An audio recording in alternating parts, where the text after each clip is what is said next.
It is 6:52, time for the morning sprint. Blackhawk Technical College in Janesville is introducing a new vaccine incentive program for the fall semester. The college says any current student who shows proof of full vaccination status by October 1st will receive $250. Students and transcripted credit classes are not eligible for the program, though. Blackhawk Technical College is not requiring vaccinations for students or employees. It's Bike Week in Madison. The mayor kicking things off by taking a little stroll around the Capitol yesterday. Tonight, Dream Bikes in Forward Madison are hosting a happy hour at Logic Everyday Kitchen. Events run through Sunday. You can find more information at channel3000.com. The Fitchburg Police and Fire Commission will make a hiring recommendation later on today for its next police chief. Right now, it's between two finalists. The former Milwaukee Police Chief Alfonso Morales is one of two finalists for the Fitchburg Police Department police chief job. Also, Vic Sevenick, a captain with the Salt Lake City, Utah Police Department. Comedian and actor Norm Macdonald has died after a private years-long battle with cancer. Best known for his run on Saturday Night Live, Macdonald died yesterday after nearly 10 years with cancer. He appeared in countless TV shows and movies, often with his fellow SNL alums, including Billy Madison with Adam Sandler and The Animal with Rob Schneider. Norm Macdonald was 61 years old. The family of a teenager stabbed by two classmates to please a fictional horror character say that they're worried one of the girls will soon be released from a mental health facility. Friday, a court ruled that Anissa Wire would go live with her father as long as she wore a GPS monitor and continued to receive psychiatric help. She and Morgan Geyser are accused of stabbing Peyton Leutner in 2014. All three girls were 12 at the time.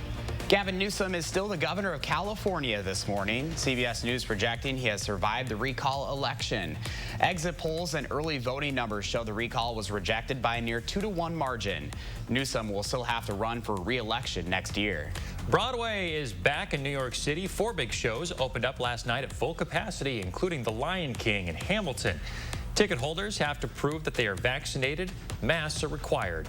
Broadway supports almost 100,000 local jobs. This morning, a new report says the U.S. spent nearly $6 billion treating unvaccinated people in hospitals over the last 3 months. An analysis from the Kaiser Family Foundation estimates the average cost of a preventable COVID hospitalization is about $20,000. From June to August, 287,000 unvaccinated adults were hospitalized for the virus. The foundation says these figures are likely underestimated. Dozens of indigenous tribes asking the Biden administration this morning to enact immediate protections for wolves. They say states have become too aggressive in hunting the animal. The letter doesn't name specific states, but a spokesperson for the group noted Wisconsin's hunt went 100 wolves over the quota last spring. The Oneida Nation in Wisconsin was an affiliated tribe in the letter. The FBI has fired an agent who they say failed to properly investigate former USA gymnastics doctor Larry Nassar. The Washington Post reports Michael Langman lost his job.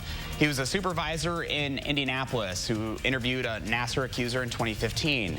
His termination comes as 4 gymnasts are set to testify before a Senate committee about the FBI's investigation of Nassar. The Post says Langman made false statements and improperly documented complaints against Nassar. The Justice Department has asked a federal judge to issue a temporary restraining order in blocking enforcement of the controversial Texas abortion law. The law bans abortions after 6 weeks.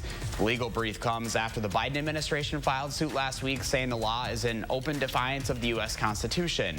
The Supreme Court allowed the Texas law to remain in effect earlier this month in response to a separate legal challenge. Headed out the door this morning, temperatures are into the 50s. We're going to keep that sunshine around all day, warming up to about 75. We are dry now. We're going to be dry for the next couple of days thanks to high pressure that's in control. But as that slides over towards the east, it leads to more moisture moving in out of the south and eventually our next rain chance. That's as a cold front comes our way Friday afternoon and evening. So if you have Friday plans on the horizon, now's the time to start developing your game plan. Start figuring out what you're going to do just in case rain begins to impact that, especially as we move towards Friday night. Beyond that, we are warming up close to 90 starting next week. Thank you, Chris. Make it a great day, everyone.